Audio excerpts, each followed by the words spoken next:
انا حبيت التريننج، حبيت الشرح، ده خلانا عملته بقى ايه؟ نيجي بقى كويس، بدايه التريننج يو تي دبليو في اي سي جي. الفكره جت ازاي اصلا؟ هي الفكره ما كانتش في الفكره بتاعتنا، او مش الفكره بتاعتنا، خلينا نقول بدايتها كانت مع ستودنت اكتيفيتي في جامعه عين شمس ميكا. كانوا جم قال لك احنا عايزين نعمل تدريب. انا كنت مسؤول التدريب في القسم، فكنت كل شويه اطلع للاتش ار عندنا في اي سي جي، احنا عايزين نعمل برنامج تدريبي، احنا عايزين التدريب، احنا عايزين تدريبات، عايزين تدريبات. تدريب ايه يا عم؟ احنا عاوزين نخلص اللوح والمشاريع اللي ورانا. فمصدعهم، فقالوا لما جه الستودنت اكتيفيتي دي، قال لك بدل ما انت مصدعنا تعالى ايه، تولى انت الايه القصه دي. فقعدنا معاهم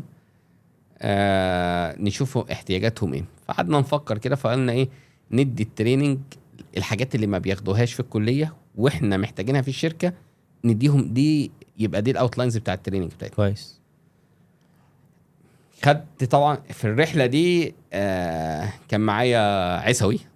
بدأنا عيسوي بقى عيسوي بدأ معايا الرحله بتاع التريننج. طبعا كان مديرة الاتش ار في الفتره دي كانت دكتوره نيفين عبد الخالق.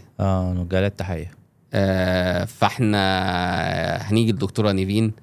احنا لما خلصنا التدريب، الطلبه استفادت جدا وكان الفيدباك كويس جدا. دكتوره هاديه الحناوي جت الشركه وكرمت القائمين على البرنامج، وكان حضر باشمهندس عمرو عروبه بقى الله يرحمه وسامي بيه، وطبعا باشمهندس محمد عبد المنعم، يعني التوب مانجمنت بتوع اي سي جي كلهم حضروا. كان طبعا دكتوره نيفين في اليوم ده. دكتور نيفين قالت طب ما احنا ليه نوقف الحاجه زي كده، نوقفها، طب ما نفتح المجال لحاجه اكبر يعني.